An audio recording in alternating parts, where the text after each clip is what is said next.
Welcome to Energy Stew. This is Peter Roth, your host. And I'd like to ask you, what's happening now?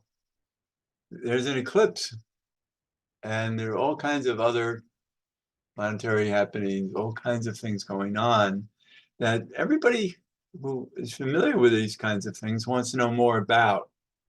So I thought the best person to ask is a good friend of mine who is, I'm always in awe of her knowledge and wisdom and detail. And she's been on the show before. I love talking with her. Laura Eisenhower, welcome back to Energy Stew. Hey, Peter, great to see you. Thanks for having me. Sure, this is crazy time. People have said April will be a great impact. And what's going on? Yeah, well, there's a lot of attention on this eclipse. Gosh, I think people are getting a little overwhelmed with the possibilities. People are saying to prep, make sure you have 2 weeks worth of food. Things are, kind of getting shut down. There's a big sort of preparedness around this eclipse time. So, of course, it's always good to be prepared, but the cosmic alignments or the astro alignments and how it impacts us as a humanity is always sort of being inverted into a psyops or some sort of outer event to distract us or grab our attention. And this has really been an ongoing theme for a really long time. It really reached a peak point, of course, a couple of years ago when we are all dealing with the masking and just all the fear surrounding the spread of this supposed virus. Am I allowed to, is this pretty much censorship free? Yeah, I don't know. I mean, eventually this will be a video on YouTube, but Okay, there's a lot known now. There's a lot of right. common information now. I won't, yeah, I'll be careful with my words. So I just said the V word and hopefully that's all right. But I mean, that was a major growth period for humanity, and the eclipse season is always a major growth period for each of us individually and how that relates to the collective. So with the sun and its movement, um, well, the moon and its movement, creating this not 2 minutes, but 4 minute eclipse is really going to shake up people's world. And it's always a shakeup for the better. Sometimes we don't perceive it in that way. And a lot of anxiety can come up. And with Jupiter very close to Uranus and Taurus, there is a breaking down of the identities that we used to have. And with the eclipse energies on the nodal axis, with the North Node in Aries, with the Sun, Moon, Venus, and retrograde Mercury, and also Chiron in Aries, there's so much attention on this growth period related to the Aries energy, the healing of the wounds that we have. And like I said, with the Jupiter-Uranus conjunction in Taurus, which has to do with self-worth and But abundance. and also let me just say something that I feel when you talk about Jupiter. Jupiter to me is all about expansion and opening and opportunity. And Right. then Uranus is always about sudden change. Right. And so that right there is kind of unsettling, but I like your approach being positive.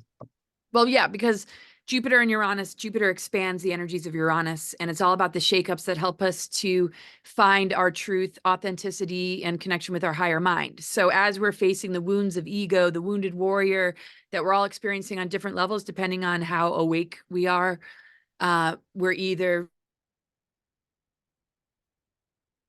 or a hard time getting the message across, or the wounds of recognizing that you've been duped. Maybe, a job or a relationship wasn't what you thought it was. So there's massive healing going on an ego identity level.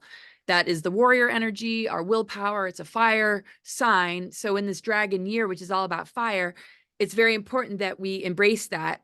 And we're reflecting upon Libra as the South Node. So if you find yourself spending a lot more time alone or relationships are hard, it's because it's a time to stand your ground and really know yourself, to make sure that the relationships you're in are supporting your healing process and your just the healing journey. You don't want to be in a codependency bond or just be acting out these wounds unconsciously.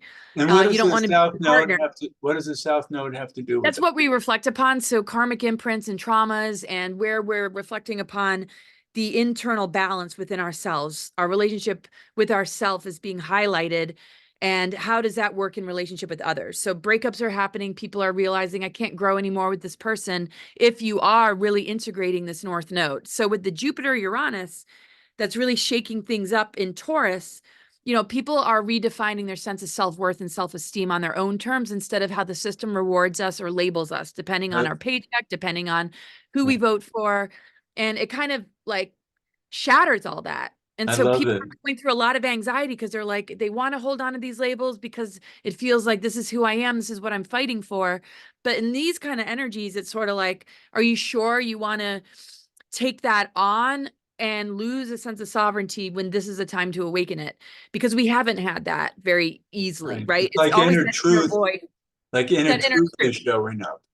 Right. And it's always there as an internal voice that we can ignore, we get distracted away from. A lot of people, you know, might stand real strong in that and be the rebels or the revolutionary types or the ones that are really speaking out about it and standing in there. Those that aren't used to it, it can feel very stressful because, you know, it's sort of like we're cutting the cords, and whether we like it or not, it's like they're dissolving because the old world and system and old paradigm is sort of crumbling. So we're either on that sinking ship and we get assimilated into it and all the psyops and false news and everything like that, or we recognize I got to let that go and to like recognize that the life preserver is within you and you're on a journey to rediscover yourself, while all the subpersonalities or identities that you were labeling yourself as aren't going to hold up as strongly. Doesn't And mean people are going to be like, all right, I'm dropping all labels, but where do you see and notice that the divide and conquer is at an all-time high? Where do you notice the people that want to hold on to that program, and where do you stand with it? Are you going along with that, or are you breaking free from it? And I think the energies are putting us in a crisis point and a breaking point in this time of bifurcation to really decide what you're going to align with. but you know And something, yeah, it's really good then to be grounded in knowing about yourself, for instance, through your astrology, through your human design, through your cards. The more you understand your own nature and proclivity is different from anyone else because you know those things and you do amazing chart readings. You're so profound. And it's really important for people to have the opportunity to learn about themselves in this climate.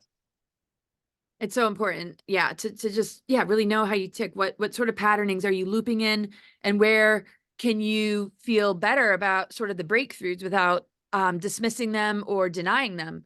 And sometimes it's hard for people to know what's coming from their own inner voice because there's so much outer conditioning. There's things that we've taken on that become that inner voice, right? Like, Like, so for clarity, having a chart reading really helps to know how to differentiate yourself from others. right. Right. Because a lot of people are answering to outer authority that was conditioned into them. And so they might feel a lot of resistance. I can't do that, or that's not practical, or why bother, or that's just too out of the box. And where is that really coming from? Is that your intuition? Well, that might be mistaken for it, but really it's from outside authority, the way you were raised, the way you might have adopted belief systems in the outer world, whether it's religion, whether it's indoctrination. It's just, it needs to be up for question. And when you look at a chart, you can tell, is that really coming from you, or is that coming from outside of you, to the point where now it's become a block or part of your self-talk, which might not be coming from your higher self or intuition. And often, you know, I find that it does when we need discernment, when we have the healthy boundaries we need. But sometimes people have a boundary to the things that could actually assist them in being more empowered. And having that information and seeing the patternings and the progressions and the transits can just help with that clarity. Because sometimes I think, you know, it's like, is that really my inner voice? Are those my thoughts? Is that really me? And the more self-knowledge we can gain, the better. And then once we've developed that, we don't need to rely on the charts so much. We feel a lot of validation and we feel a lot of recognition of the patternings that might keep us stuck. And without really knowing that, it's easy to trick ourselves or talk ourselves out of really important growth periods, or not you know, maybe understanding what the sensations of anxiety are really like showing, like the symptoms of our body. it's cluing us into something that we need to bring unconditional love and awareness to, not just put it outside of ourselves for somebody else to solve. Although that's important to have assistance, that assistance should help us be a part of it, and our own healing journey, instead of like, take this drug, this is what you have, and where you really, like, you're handing over, your health. And when we understand why these symptoms are happening, whether it's physical, emotional, wherever it's happening, when we give it a voice, when we understand it, we unlock what's dormant. We allow for a greater energy flow, because this is a time of upgrading and moving through the fences and seals that have blocked us from the rest of ourselves. So when our body is alerting us, let's get to know it more instead of get further away from ourselves by looking outside of ourselves.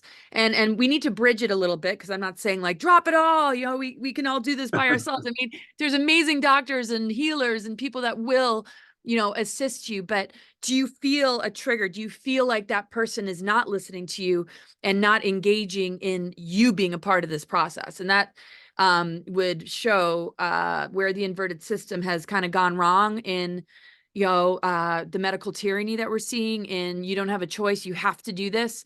And when we lose that voice, when we lose that ability to speak up, that is definitely something to not consent to, and move in a direction of people that, are making you a huge participant in your own process of discovery and awakening. Right. And we all have different levels of consciousness that can actually be measured. I've been able to measure consciousness levels of awareness, being awakened and being present. And because the higher the consciousness, the more the presence, the more the universal love. And so when we're talking with others, they might not be of high consciousness, and then we're expecting them to be, because we don't realize that there are so many different levels, and we get disappointed that other people can't connect in ways that we think they should be awake to. Totally. Absolutely. And yeah, so we don't want to like get frustrated with that and where our friends and family are at. The thing is, we definitely plant seeds and just have to keep moving forward. And same thing with what we see in the outside world about what this eclipse is going to bring. I mean, it's good to be prepared. Anything could happen, but it's really like a process within ourselves to embrace, because the more we cut the cords with investing in what we're hearing, the more that vital energy and that creative energy is for us to utilize and have that be, the source of what manifests our visions and dreams and solutions. Because when we're not well, we want to increase the immune system to wipe out the things that are harming us. We don't want to engage in the negativity or the darkness. We want to rebirth from the darkness, and understand it, but not attach ourselves to it or make decisions from that place. We need that cycle to complete itself so that we emerge.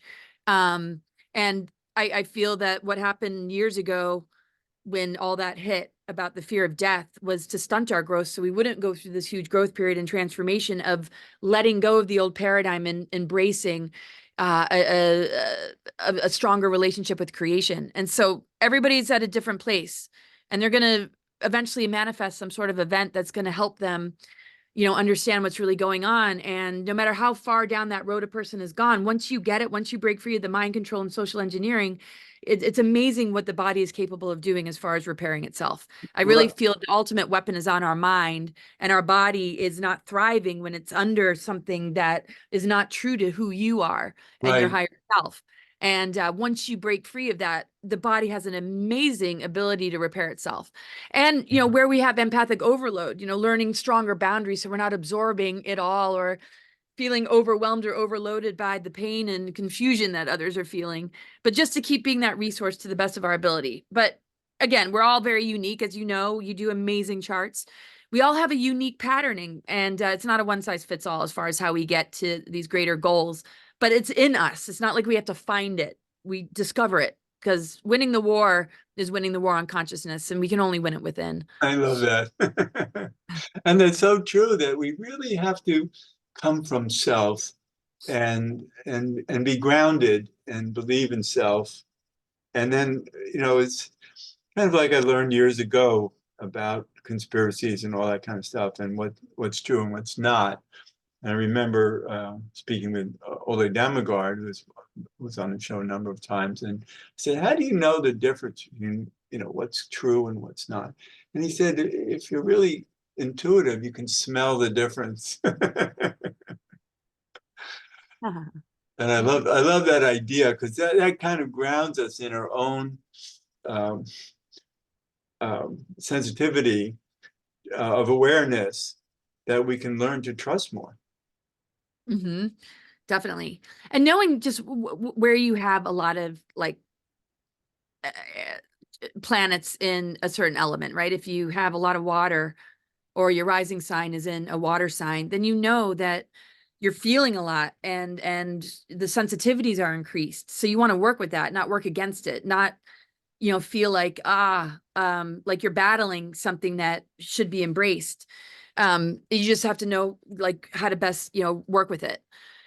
I find, yeah, like a lot of people whose rising sign has progressed from maybe earth to water, it's just like a completely different energy. It doesn't mean your natal chart goes away, but like you're shifting into, another experience, because we're ultimately like going to find wholeness. We have our unique blueprint and chart, but it progresses. It goes through different places that your natal chart doesn't have.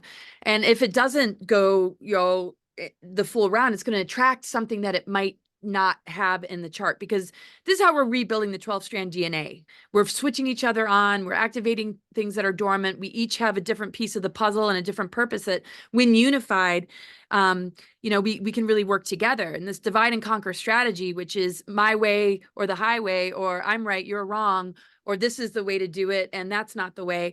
I mean, let's all get to know ourselves individually and what works, and then come together in unity and respect, the differences in a way that can harmonize the diversity and make it work for us versus against us. And I think there's so many tactics that are playing into historical wounds and sensitivities that are being weaponized to create a lot of confidence and victimhood, instead of coming together and realizing the games that are being played, take our passion and our anger and move it in a direction of division instead of unity. I don't know. I think you know what I'm saying. But again, going back to the importance of self-awareness and recognizing the gifts of what you carry and how to manage it. Like, some people are out of control healers. They'll just take on energies and they'll feel really exhausted at the end of the day. They don't realize that they're, wanting to give that energy to others that might not have it.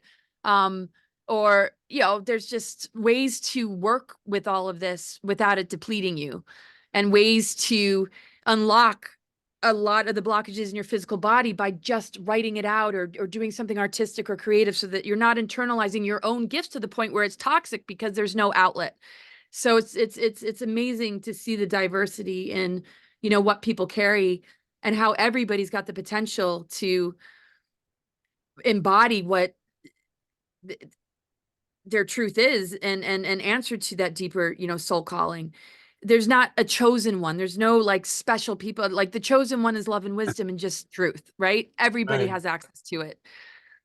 Right. So we really have to be careful witnessing all these forces out there that are trying to influence us and control us in many ways, and well-meaning people too, who are in a sense out of control themselves and don't realize what they're imposing on others.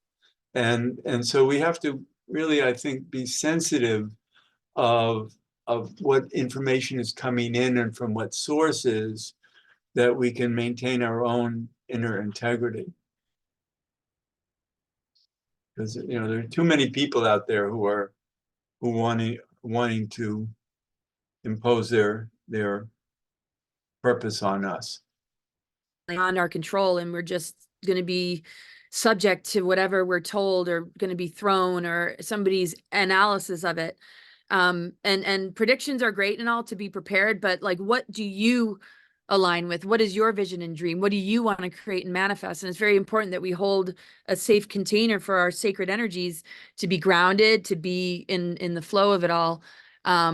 Because yeah, just getting yanked into, something else, to the point where we forget the power that we hold, is an important growth period. And this is what the eclipse is all about with all the Aries. And some people who are still stuck in the shadow might be really running negative ego. They don't recognize the wounds. They're not being transparent with themselves. And so they're just acting out and they feel deeply uncomfortable inside. They just don't know how to tap into that. And I think with Pluto moving into Aquarius, Neptune in Pisces, Saturn in Pisces, eventually moving into Aries, it's really like, where do we need to move beyond the creative imagination being infected by things that are stirring up, like the what ifs or our belief systems being caught in the net, and where can we purify that and clear that out? So we are the visionaries, we are the co-creators of our future. And so people are facing a lot of past life memories and a lot of things within themselves where that outer authority, no matter what form it's coming in, is up for question, so that we can be our own inner authority. What rules and protocols or disciplines do we need in our lives to help us to thrive? And what sort of disciplines and responsibilities are we consenting to that repress us and control us and limit us? Because the higher octave of Saturn is self-mastery. The lower is this inverted tyranny and outside authority. And it's sort of like that false parent that we're learning to break up with, or that false partner. And we have so much to look forward to when it comes to the true relationship to our divine blueprint, to creation, to, the things that are unconditionally loving us and supporting us in reclaiming all that we are. And thousands of years of history didn't really encourage that. And it's been very sort of smeared and sort of like laughed off, and a lot of labels have been thrown at it. So people just don't even look there. But this is not about adopting a belief system. It's about remembering all that you are and what you can create and what you need to move through to clear these inner elementals, because the earth responds to us. And that's why my book, Awakening the Truth Frequency, isn't about my truth. Awaken to My Truth is about, what is your truth? Discern everything in this book. But the most important thing is it activates something within you, and you just feel like more empowered to step up to what it is that just makes you feel like, wow, you are a part of writing the script for a much greater storyline than the one that we've been thrown. And positive energy isn't just some idealistic concept. It doesn't mean it's going to be easy, but when we face adversity, we can upgrade, we can move through the gatekeepers and the different tactics to hijack us, and allow that to be an opportunity to reclaim what's been dormant. Because in every challenge, there's more of us to retrieve and know how to override and overcome. But if we keep getting victimized and we keep thinking that something outside of us has the answer, we're allowing that hijack instead of, that ability to discover the missing pieces that know exactly what to do. Because we're like really challenged to be a spiritual athlete. Fly over the obstacles. If you keep hitting your head, get back up and try again, because you're only gaining strength and you're only gaining more of yourself. And I feel that all these challenges are to help us to fall back on ourselves and be a lot more inner resourceful, more than it is to derail us and harm us and to fear, these powers that be. They only have power because of the power they stole. That's our power we need to retrieve, because they're vampiric and parasitic. So this is a good time, to celebrate, that this is, what the awakening is. It's not awakening to something outside yourself. So don't get intimidated by, do I have to believe that conspiracy, or do I have to believe in these tools or modalities? No, just at least believe in yourself and allow yourself permission to really feel it, to heal it, and not mask it, cover it up with some pharmaceutical, or escape it, and know you're not alone. So. I love listening to you. Oh, good. I So a little bit of profound. coffee. I'm like, No, you're wonderful. It's so great. So we have a few minutes left, and you have a book that you can tell us about. yes, I don't have a copy right in front of me, which I should, but it's called Awakening the Truth Frequency. You can find it on Amazon. And I will be sharing it on my website, and you can get a signed copy. I just don't have any in stock right now. But if anybody wants to get the Kindle or order it on Amazon, it's called Awakening the Truth Frequency. And I'll definitely get you a copy and send it to you. And it's about my life journey. It's about what our junk DNA really is, a lot about our galactic history, what the dark weaponry has done to the planetary grids, but how all that is being corrected and repaired. what this window period is all about, and a lot about my great-grandfather's administration and exposing things that I found out that really crush a lot of the false narratives that are being spoken about what took place with ETs. And yeah, what really took place after the Second World War and what we're dealing with, but not, to fear, but just to be aware, just like you would want to know if a friend was trying to warn you that your partner's cheating and deceiving you and you're ignoring the red flags. It's just the more awareness we have, the more we can prioritize what we need to do to overcome and override, because this is the war on the mind and consciousness. And so yeah, hopefully people will get a lot out of it and walk away just feeling really reassured and stronger and know the knowingness of all that you came here to be. Yeah, I love that. And your website is?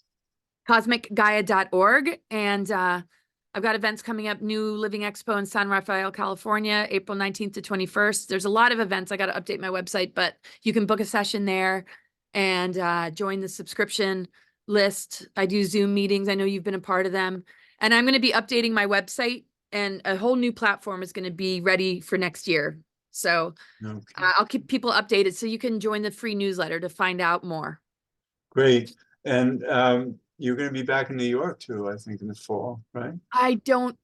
Oh, in the fall. I'm not going to the New Life Expo that's coming up, but Oh. I always end up back in the New York area, All and right. I'll Yeah. let you know in advance. So It was so great getting together with you when you were in New York before. I know your journey and all that you are connected with is so mind-blowing and fascinating. And I've seen your chart, and it's a very rare chart, just filled with unbelievable geometry and grand trines and super high vibrational energies. And the stories and the experiences that you have with the chart you have doesn't surprise me, but it's totally awe-inspiring. And I look forward to having you on my show to go into it all. And Oh, I I would love love to. the Andara Yeah. crystals. And so I Yeah. really appreciate you having me, and I love Right. We'll you. talk. And No, this is so wonderful. And I really appreciate your dedication to everything about what you do and what you're here for. You're an eight of hearts, and that's, infinite passion and infinite love. And you exhibit that all the time. So it's beautiful to see. oh, thank you so much. Good to And be here, and everybody enjoy the eclipse. good. Thank you for saying that. And thanks again for being on Energy Stew. Thank you.